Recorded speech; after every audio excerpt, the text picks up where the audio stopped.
801 millones de euros es el presupuesto del Ayuntamiento de Zaragoza para este año, para 2020. El equipo de gobierno formado por Partido Popular y Ciudadanos acaba de aprobar sus primeras cuentas del mandato con el apoyo de Vox. Aseguran que les permite incrementar las partidas de acción social y servicios públicos a la vez que bajan impuestos. Para la oposición, en cambio, hacen retroceder a la ciudad y deja de lado a algunos barrios. Lo analizamos con la persona que firma estas cuentas, que firma estos presupuestos. Es María Navarro, consejera de Hacienda del Ayuntamiento de Zaragoza. Buenos días, bienvenida. Días. ¿Se ha quitado un peso de encima, ya dando por lo menos por zanjado esta aprobación del presupuesto? Bueno, es una obligación, no es un peso, ¿no? Es decir, para eso nos votan, para sacar presupuestos y para ejecutarlos. Así que el Gobierno está satisfecho, sí. ¿Esa es la palabra que se puede emplear? ¿Está satisfecha con las cuentas? Sí, porque ha sido el mejor presupuesto posible. Nosotros siempre hemos dicho que es un presupuesto que nacía hipotecado por un agujero económico de 103 millones de euros, y eso ha hecho que no tuviésemos la libertad absoluta para poder hacer el presupuesto que nos hubiese gustado. Pero dentro de ese lastre económico de gobiernos anteriores hemos elaborado, a nuestro juicio, el mejor de los presupuestos posibles. Y hemos cumplido con lo que nos comprometimos. Hemos dotado a los servicios públicos con más de 47 millones de euros y ha sido un presupuesto que se ocupa de las personas. Nosotros dijimos que este gobierno iba a gobernar por y para las personas en el centro de la acción política. Es el mayor presupuesto de acción social en la historia de Zaragoza. ¿Cuál es la asignatura pendiente que se le queda con estos presupuestos? Dice que son los presupuestos posibles. ¿Qué le hubiera gustado? Hombre, pues me hubiese encantado que esos 32 millones que tengo que destinar obligatoriamente a pagar sentencias firmes condenatorias del pasado que nos habíamos encontrado en los cajones, los hubiese podido dedicar a invertir en los barrios de la ciudad. Claro, me hubiese encantado, pero ha sido imposible. Sí, porque es verdad que cae la inversión, que se queda en 49 millones de euros. Claro. Ese es el capítulo, digamos, que más le Sí, porque el único endeudamiento a largo plazo que hacemos es para pagar esas sentencias. Si ese endeudamiento a largo plazo fuese inversión, estaríamos hablando de más de 80 millones de euros de inversión.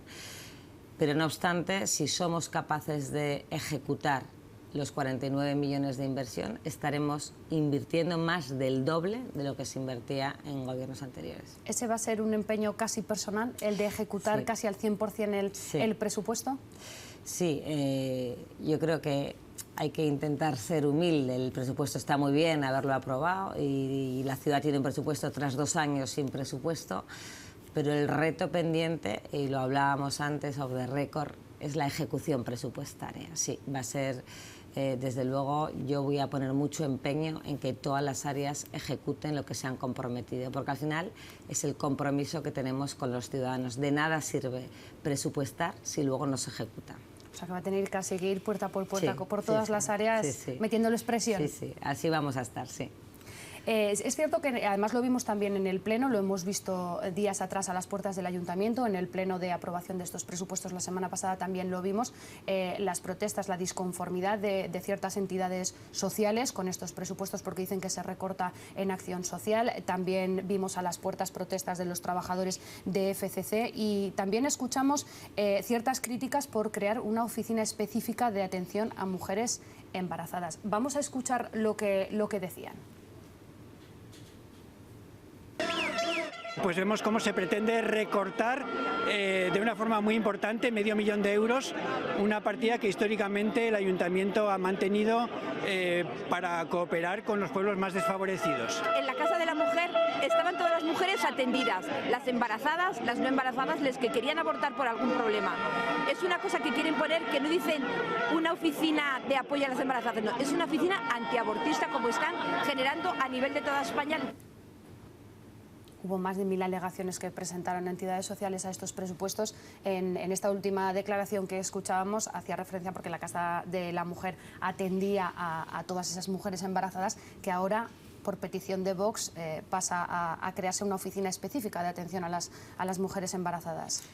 Bueno, vamos por partes. Efectivamente ha habido más de 1000 alegaciones, pero hay que decir que más de 900 alegaciones, es decir, si quitamos que son todas copias y pegas, que yo creo que fue un malentendido con el tema de las ayudas de urgencia, y no hubo caso, así lo ha dicho el Justicia de Aragón. Lo único que hicimos fue, nosotros de ayudas de urgencia tenemos más dinero de lo que había en presupuestos anteriores, por tanto, de recorte nada, eso es objetivo, 9.380.000 euros de ayudas de urgencia. Lo que pasa es que por técnica presupuestaria dividimos entre el capítulo 2 y el capítulo 4, porque nos lo exigía la ley, pero hay más dinero. Entonces, hubo algún grupo político que se dedicó a contar que esos 5 millones que pasaban a otro capítulo era un recorte. No era un recorte, lo único que hacíamos es dividirlos. La suma total en ayudas de urgencia es la misma. Y las ayudas de urgencia se van a tramitar como se han tramitado hasta ahora. Y jamás las ayudas de urgencia pueden salir a concurrencia competitiva, porque hay una ley del 2016 que así no nos lo deja hacer. Es decir, las ayudas de urgencia no ha habido ningún problema. Y tampoco van a dilatarse más a la hora de concederse, que también era un miedo. No van a tardar más en concederse. De hecho, se están fiscalizando en una mañana diariamente en el Ayuntamiento de Zaragoza. Alguien contó y trasladó que nos habíamos cargado 5 millones de euros. Fíjense la imprudencia cuando se ha demostrado que no ha sido así. Cuando el Justicia de Aragón ha dicho que estaba perfectamente hecho y que aumentamos el presupuesto.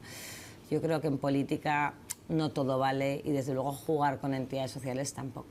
Hubo más de 1000 alegaciones. Bueno, pues alguien dijo, no voy a decirlo, no me lleva a ninguna parte. Hubo más de 1000 alegaciones del mismo objeto social y por tanto si quitamos ese tema hubo 100 alegaciones. Yo recuerdo presupuestos con más de 400. Entonces yo creo que meter determinados miedos en la sociedad cuando es mentira, yo creo que es la mayor de las imprudencias políticas. Sí que hay un recorte en cooperación, vamos, Ahora, efectivamente, hemos hablado de entidades sociales, vamos a hablar de ese recorte en cooperación porque se destina a otras entidades, a otras instituciones aquí en la ciudad. Vamos a ver, la cooperación al desarrollo, somos la ciudad de España que más dinero destinamos a la cooperación al desarrollo. La cooperación al desarrollo la introdujo en el Ayuntamiento de Zaragoza en su mayor parte un gobierno del Partido Popular, de Pepe Atares y la señora Luisa Fernández Rudy. El otro día nos lo decía una entidad social, es decir, nosotros estamos comprometidos con la cooperación al desarrollo. El gobierno de Aragón está destinando 5 veces menos en cooperación al desarrollo en porcentaje de lo que destina el Ayuntamiento de Zaragoza. Nosotros hemos bajado 500.000 euros en cooperación al desarrollo y aún así seguimos siendo la ciudad de España que más destinamos a cooperación al desarrollo porque lo destinamos nada más y nada menos que al albergue y a la casa de amparo. Quien en la ciudad de Zaragoza conozca la acción social que se hace en el albergue y en la casa de amparo verá que es una necesidad de urgencia reformar el albergue y la casa de amparo en la ciudad de Zaragoza. Por tanto, yo creo que había margen en cooperación al desarrollo para poder destinarlo al albergue y a la casa de amparo, que es lo que hemos hecho. Y vamos con la declaración de esa portavoz de la coordinadora de entidades feministas de Zaragoza, que decía que con esa oficina de atención a mujeres embarazadas en realidad es una oficina antiabortista porque a esas mujeres ya se les atendía desde la Casa de la Mujer. ¿Esto era una demanda de Vox que han tenido que aceptar al final para que apoyara esos presupuestos? Sí, pero vamos a dejarlo claro. Es una oficina de atención a la mujer embarazada. Atención a la oficina, o sea, atención a la mujer embarazada, que no existía en el Ayuntamiento de Zaragoza. Y que, por tanto, ¿qué problema hay de poder ayudar a una mujer embarazada en riesgo de vulnerabilidad social a través de la Casa de la Mujer? ¿Qué problema hay? No convirtamos lo que no es en lo que queremos que sea.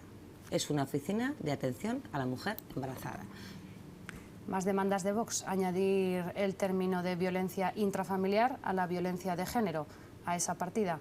¿Se sintió incómoda cuando le pidieron añadir esta terminología? Yo lo dije en un medio de comunicación, no me sentí incómoda porque no hemos quitado ni un euro de las ayudas a la violencia de género. Nosotros estamos comprometidísimos con la violencia de género.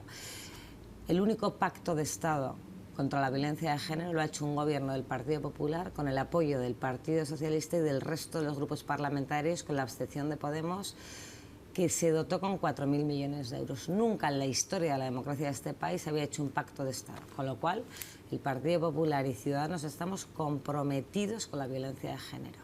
Nuestra línea roja era violencia de género, no se toca, ni un euro hemos rebajado en violencia de género, es más, se va a ver incrementado y lo único que hemos hecho es añadir la palabra intrafamiliar. Pero para las víctimas de violencia de género y para las políticas de las víctimas de violencia de género no se va a tocar absolutamente nada. ¿Le pidieron también quitar el término de género, violencia de género? Sí, ellos pedían violencia contra la mujer e intrafamiliar. Nosotros no pasamos. Violencia de género, que es desde luego lo que hemos legislado, lo que se ha aprobado y con lo que estamos comprometidos.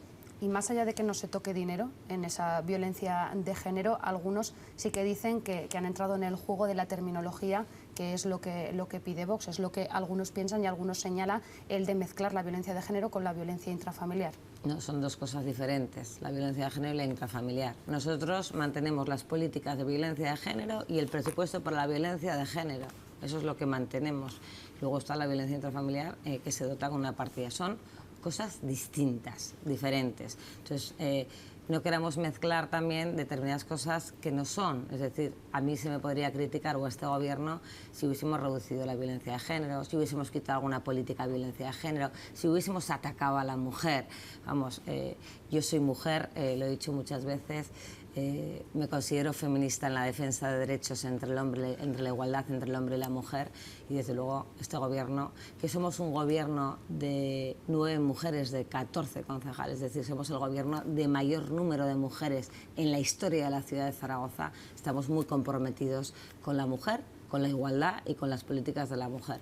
Por tanto, yo estaré encantada de debatir con alguien que me diga que este gobierno ha retrocedido en algo en la defensa en la mujer. Es que no es así. Entonces, a mí me encanta debatirlo porque cuando me dan cifras y argumentos, pues estaré encantada de decir, pero es que no tienen dónde cogerse, más allá de alguna terminología como es intrafamiliar, que como digo yo, se amplía, pero no se reduce. En algún momento de la negociación de los presupuestos con Vox, se planteó, por ejemplo, empezar a hablar con el Partido Socialista. El PSOE, Pilar Alegría, se ofreció a negociar con ustedes. No sé si en algún momento se llegaron a plantear esa opción o la han descartado siempre.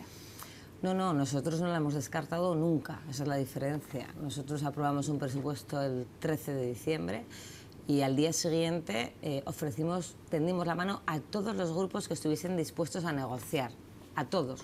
El problema es que nadie mostró su voluntad de negociar. Estuvieron un mes y pico con el presupuesto sin decirnos nada a este gobierno para negociar. Y justo 3 o 4 días antes de que aprobásemos el presupuesto, el alcalde recibió una carta de la portavoz socialista, la señora Alegría, diciendo que quería negociar siempre y cuando excluyésemos de la negociación a un partido político como era Vox, que había sido elegido democráticamente. Yo creo que cuando hay voluntad de negociar, hay voluntad de negociar. No hay voluntad ni de hacer cordones sanitarios, ni de excluir a nadie.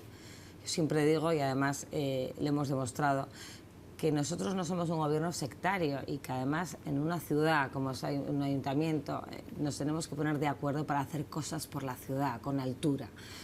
Nosotros hemos mirado enmienda por enmienda de todos los grupos políticos. Nosotros no hemos hecho lo que hacían con nosotros, de enmiendas del Partido Popular, todas en contra, no. Nosotros hemos ido analizando una por una. Y no ha habido ningún problema en aceptar enmiendas que hemos considerado, con independencia de quién vengan, que eran buenas para la ciudad. Y pongo de ejemplo la Avenida Navarra. La Avenida Navarra es una enmienda que efectivamente la hizo el Partido Socialista por 200.000 euros y nosotros transaccionamos aumentándola a 330.000 euros. Pero no pasa nada, es decir, es una necesidad de ciudad y si me la hubiese propuesto Podemos o Zaragoza en Común, la hubiésemos podido aceptar. Entonces, este gobierno estamos dispuestos a negociar por y para la ciudad. Y yo creo que hay que bajar un poco el balón al suelo y saber que somos concejales del Ayuntamiento de Zaragoza y que si hay buenas noticias, todos nos tenemos que alegrar y que si hay malas noticias, todos tenemos que arrimar el hombro, todos, y desde luego estaremos abiertos. No ha habido voluntad de negociar por ningún grupo político, salvo 3 días antes del Partido Socialista que nos obligaba a excluir a un grupo político. Nosotros, yo creo que vetar a nadie para poder negociar, no vamos a quitar a nadie de una mesa de negociación cuando son grupos políticos todos elegidos democráticamente. Hablando de diálogo, ¿han hablado con la Federación Aragonesa de Barrios, que renuncia, parece ser, a organizar la 5 Marzada porque dice que hay un recorte en un convenio de 16.000 euros? Sí, se está hablando desde el área de cultura con la Federación. ¿Hay posibilidad todavía para que lo organicen ellos, para poner remedio a ese dinero que reclaman? La vicealcaldesa yo creo que se ha reunido ya varias ocasiones con ellos y están, no sé cómo quedará, pero yo sé que están negociando, sí. También conocíamos en las últimas horas un informe del Justicia de Aragón que dice que hay instalaciones deportivas en la ciudad de Zaragoza que pueden estar incumpliendo dos leyes, tanto la ley de la infancia como la ley de la actividad física y el deporte, porque están anunciando publicidad de casas de apuestas deportivas. No sé si van a estudiar el tema para retirar esa publicidad. Bueno, ya saben que en el tema del juego y las casas de apuestas ha habido unanimidad en el Ayuntamiento de Zaragoza y, por tanto, si vemos que hay algún equipamiento municipal que esté incumpliendo la normativa del juego porque tiene anuncios que no deberían de estar, desde luego rectificaremos y los retiraremos, por supuesto.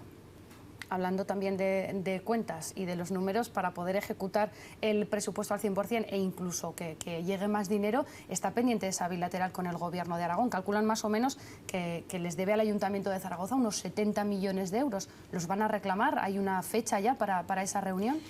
Sí, se está trabajando. Yo creo que en los próximos días anunciaremos ya la convocatoria formal de la bilateral y los grupos de trabajo.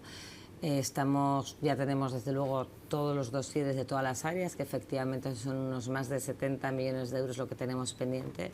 Y bueno, yo creo que hay buena voluntad y entendimiento con el Gobierno de Aragón, y yo creo que podremos llegar a acuerdos en estos 4 años, desde luego fructíferos para Zaragoza, porque sobre todo el Gobierno de Aragón tiene que entender que aquí vivimos más del 52% de la población de Aragón, y que deben de saber que durante muchos años el Ayuntamiento ha estado olvidado. Entonces no puede ser que los zaragozanos paguemos una mala gestión, a mi juicio, o un olvido del Gobierno de Aragón. Nosotros vamos a reivindicar a las buenas y con diálogo todo lo que se nos debe. ¿Y para cuándo puede ser más o menos? Dice que anunciarán en las próximas fechas. ¿Para cuándo puede ser más o menos esa reunión? Pues yo espero que en el mes de febrero se produzca la primera reunión. O sea, ya mismo, este mes, en cuestión de semanas. Sí. ¿Y cuáles van a ser las prioridades? Porque efectivamente es que hay muchos ámbitos y muy variados. ¿Cuáles van a ser las prioridades que ponga el Ayuntamiento de Zaragoza encima de esa mesa? Pues mira, ahí va a haber un grupo de trabajo del área de Hacienda, habrá otro grupo de trabajo de acción social, otro grupo de trabajo de urbanismo y servicios públicos. Entonces, yo lo que a mí me compete de mi área, nosotros tenemos desde deudas tributarias hasta la deuda del tranvía, hasta el sellado del vertedero de Torrecilla Valmadrid, hasta los juzgados de la Plaza del Pilar. Nosotros tenemos el ICA, tenemos en el área de Hacienda muchísimos temas cruzados. Yo espero y deseo que mi homólogo en la DGA, el señor Pérez Anadón, que ha sido concejal del Ayuntamiento de Zaragoza tantísimos años y que es muy sensible, yo creo, a lo que es un ayuntamiento, tenga esa voluntad política de echarnos una mano, ya no echarnos una mano, sino de darnos lo que se nos debe, ¿no? Yo siempre digo que un ayuntamiento es como una familia. Cuando se te debe un dinero, te preocupas porque te lo paguen. Pues nosotros, desde luego, nos vamos a preocupar porque el resto de instituciones nos paguen lo que se nos debe. Y desde luego, en lo que a mí me compete, en el área de Hacienda, así le voy a hacer. Y ya he mantenido alguna conversación informal con el señor Pérez Anadón para decirle que voy a ser pesada en reclamar todo lo que se nos debe a los zaragozanos. Pues estaremos pendientes de esa reunión y de esa buena sintonía de la que nos habla con el consejero de Hacienda. María Navarro, gracias por estar con nosotros y explicarnos más los presupuestos. Muchísimas gracias a vosotros.